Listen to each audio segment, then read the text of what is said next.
मध्य प्रदेश में एक नया प्रयोग होने जा रहा है, जहां पर कांग्रेस कार्यकारिणी छोटी रखी जाएगी। तो आपको बता दें कि जून के आखिरी तक कांग्रेस की कार्यकारिणी घोषित करने की योजना बनाई जा रही है। नई कार्यकारिणी को लेकर बकायदा फीडबैक भी लिया जा रहा है। तो अब ये फीडबैक के आधार पर भी तय होना है कि किस कार्यकर्ता को क्या जिम्मेदारी मिलती है।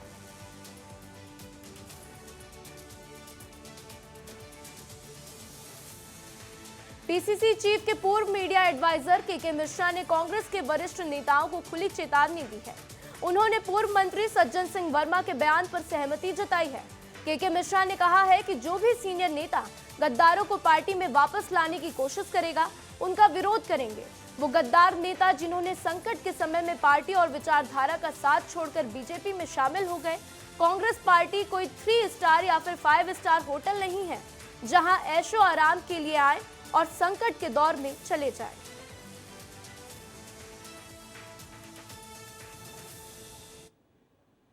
आज भीतर घातियों को लेकर पूर्व मंत्री आदरणीय सज्जन सिंह वर्मा जी ने जो कहा है, मैं उससे 100% सहमत हूँ। सिर्फ भीतर घाती नहीं, वे गद्दार जिन्होंने इस संकट के दौर में हमारा पार्टी और विचारधारा का साथ छोड़कर भारतीय जनता पार्टी जैसे फासीवादी संगठन को ज्वाइन किया है, वो भी यदि कभी पुनः प्रवेश कांग्रेस में करने की कोशिश करेंगे, या जो भी सीनियर लीडर उन गद्दारों को वापस लाने की कोशिश करेगा, मुझ जैसा कार्यकर्ता उनका भी विरोध करेगा। क्योंकि कांग्रेस पार्टी कोई 3 या 5 स्टार होटल नहीं है कि जहां ऐशो आराम करने के लिए आदमी आए और संकट के दौर में चला जाए। तो अब बात इंदौर की करते हैं, जहां पर हाथ का साथ छोड़कर बीजेपी में शामिल हुए अक्षय कांति बम के पोस्टर्स लग गए हैं।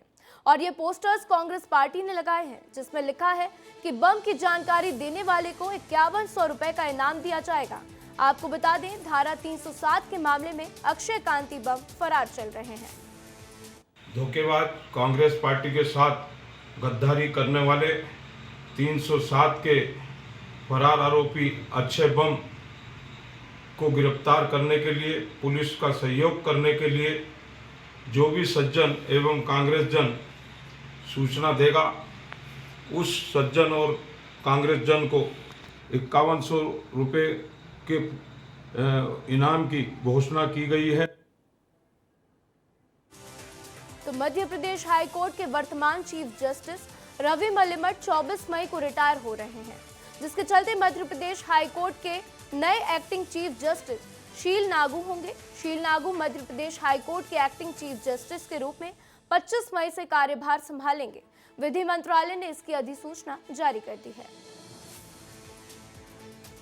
तो अगली खबर भोपाल से, जहां पर समर्थन मूल्य में गेहूं की खरीदी 25 जून तक होगी। प्रदेश के सीएम डॉक्टर मोहन यादव ने इसकी समीक्षा की है। पहले गेहूं खरीदी के लिए 31 मई तक की तारीख घोषित की गई थी। बता दें कि 15 मार्च से प्रदेश में चल रही गेहूं खरीदी चल रही है। तो मुरैना में भीषण गर्मी के समय में मुरैना नगर निगम शहर को पानी पिलाने में हाफ हो रहा है। आलम यह है कि एक ओर तो लोग 45 डिग्री टेम्परेचर की आग झेल रहे हैं, तो वहीं दूसरी ओर लोगों को निगम द्वारा पानी तक नहीं पहुंचाने के चलते वार्ड नंबर 20 की महिलाओं ने निगम कार्यालय पर प्रदर्शन कर दिया। इस दौरान महिलाओं ने मिट्टी के खाली मटके ले जाकर नगर निगम कमिश्नर के दफ्तर के सामने फोड़ दिए और उसके बाद निगम कमिश्नर ने 4 दिन में वार्ड वासियों को समस्या का हल करने की आश्वासन दिया है। साल से परेशान हो रहे हैं और बिल्कुल पानी की सुविधा नहीं हो रही है। 3-4 गली हैं, रात भर जगते हैं, हम पानी भरते हैं और फिर भी पानी नहीं आता। 1 घंटा आध घंटा बस, और बहुत महिला परेशान हो रही हैं। घर में पानी नहीं है। आवेदन दिया और जेट मंजूर हो गया, आज लग रहा है कल लग रहा है 1 साल हो गई, अभी तक जेट नहीं लगा। तो देवास की अर्चना विहार कॉलोनी से सनसनीखेज मामला सामने आया है। औद्योगिक थाना क्षेत्र के अर्चना विहार कॉलोनी में बदमाशों के हौसले बुलंद दिखे। न आप देखा न ताब, घर के बाहर खड़ी 2 कारों के कांच फोड़ दिए गए। ये कारें ट्रैवल एजेंसी संचालक कपिल परमार की बताई जा रही हैं। ये पूरी की पूरी घटना सीसीटीवी में कैद हो गई। पुलिस ने इस घटना पर संज्ञान लेते हुए मामला भी दर्ज कर लिया है। आपको बता दें कि पुलिस ने जल्द ही गाड़ियों के कांच फोड़ने वाले बदमाशों को गिरफ्तार कर उनसे पूरे मामले को लेकर पूछताछ भी शुरू कर दी है। तो औद्योगिक थाना प्रभारी शशिकांत चौरसिया ने बताया कि अर्चना विहार कॉलोनी के रहने वाले कपिल परमार के घर बाहर खड़ी गाड़ियों को बदमाशों ने तोड़ दिया था, जिसके बाद लगातार बदमाशों को ढूंढने की तलाश जारी है। तो अगली खबर बालाघाट से, जहां पर 17 मई को एक किशोरी की गोली मारकर हत्या कर दी गई। हत्या के बाद पुलिस ने कार्रवाई की और आरोपियों को गिरफ्तार कर लिया, जिस पर अब आदिवासी समाज ने राज्यपाल और मुख्यमंत्री के नाम से तहसीलदार को ज्ञापन सौंपा है। आदिवासियों की मांग है कि आरोपियों को फांसी की सजा दी जाए, साथ ही किशोरी की हत्या के आरोपियों की सुनवाई फास्ट ट्रैक कोर्ट में हो।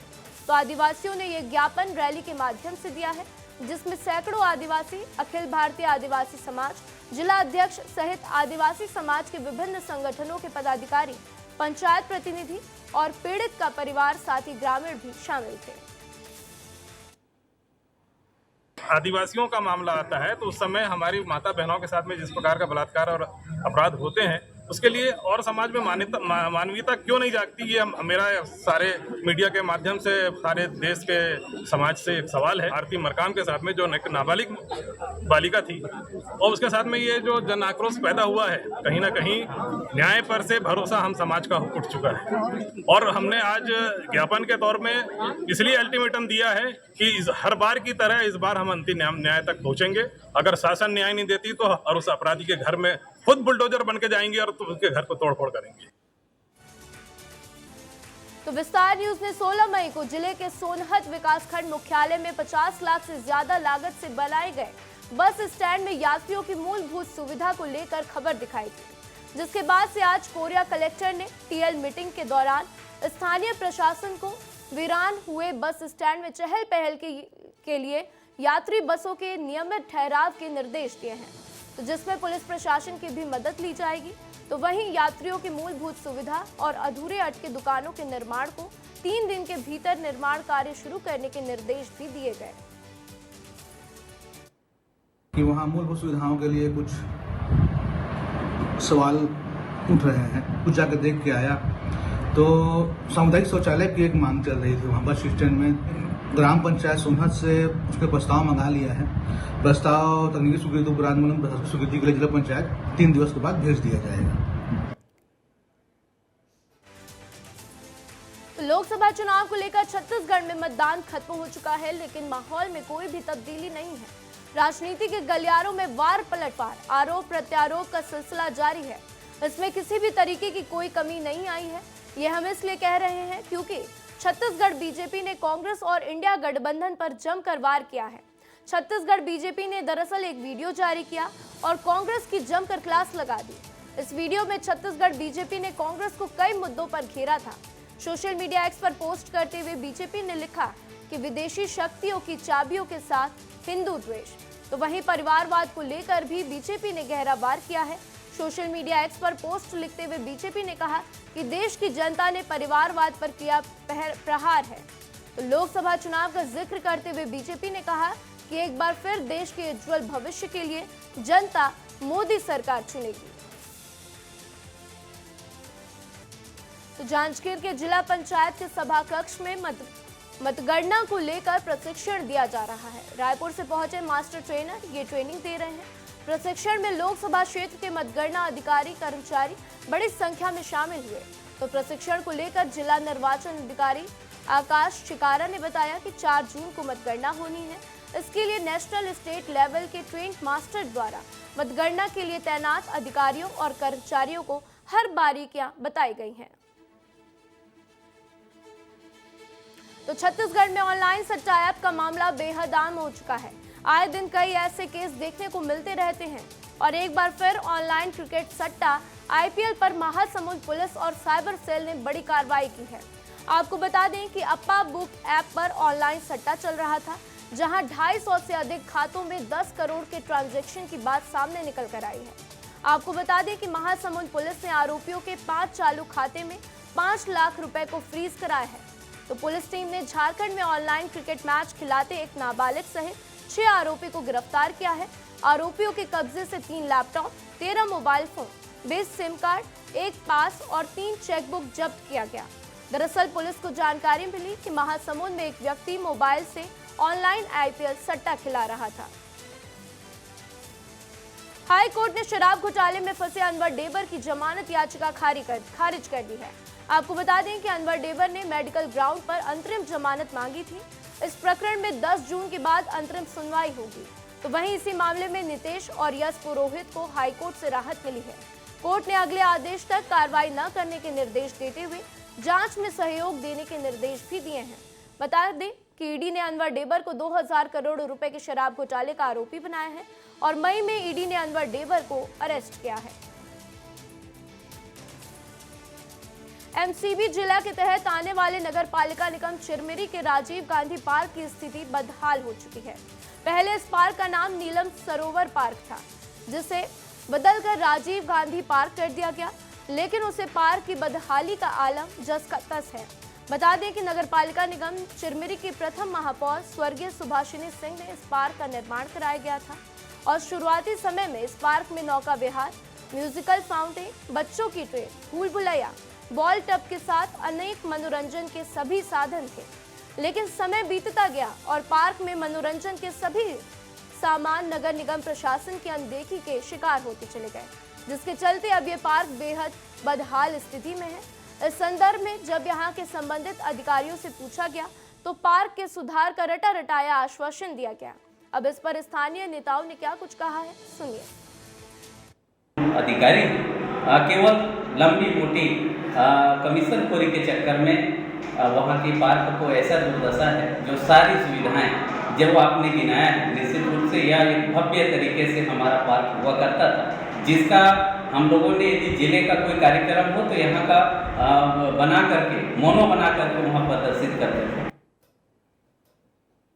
देखिए, ये सब जो चीज बन जाता है उस पर मेंटेन मरम्मत किया जाता है, उस पर ध्यान देना चाहिए।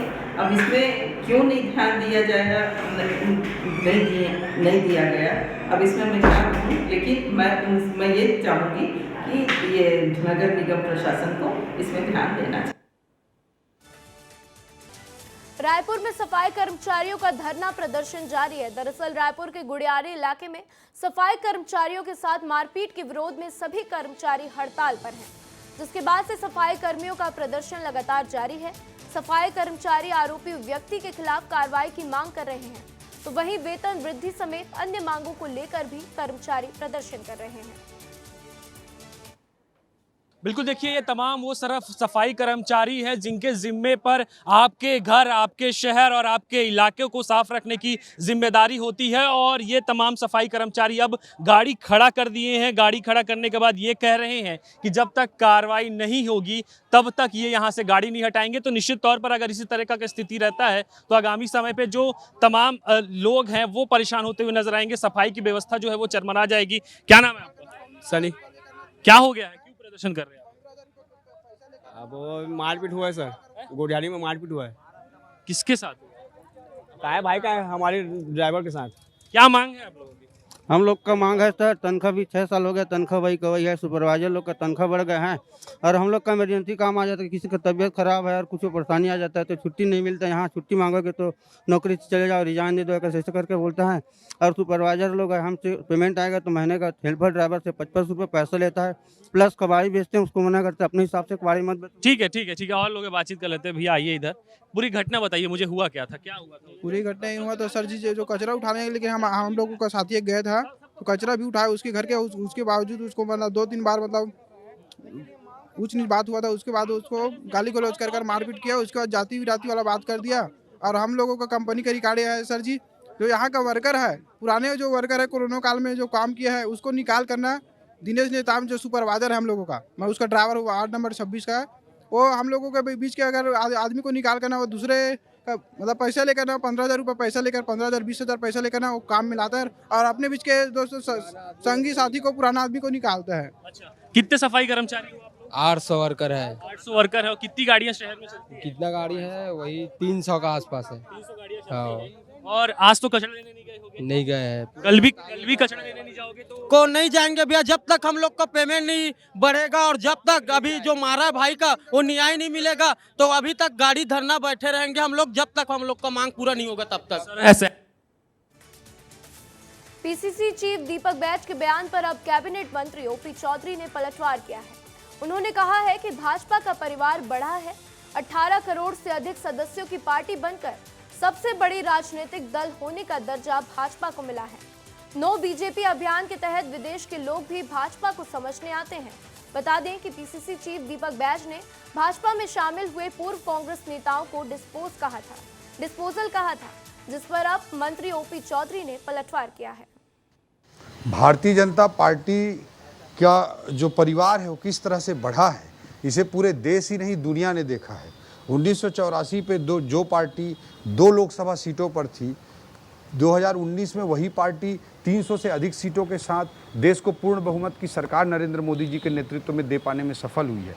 आज 18 करोड़ से अधिक सदस्यों की पार्टी बनकर दुनिया के किसी भी लोकतंत्र में सबसे बड़ी पार्टी होने का, राजनीतिक दल होने का दर्जा भारतीय जनता पार्टी को आज दुनिया में प्राप्त है। तो ऐसी स्थिति में कांग्रेस जो कि एक डूबती नाव है, उसमें अगर उसके अध्यक्ष जी कोई कमेंट करते हैं तो उनके सर्टिफिकेट की भारतीय जनता पार्टी को, और जो आज कांग्रेस या किसी दूसरे दल से आए हैं उनको कांग्रेस के प्रदेश अध्यक्ष के सर्टिफिकेट की कोई ज़रूरत नहीं।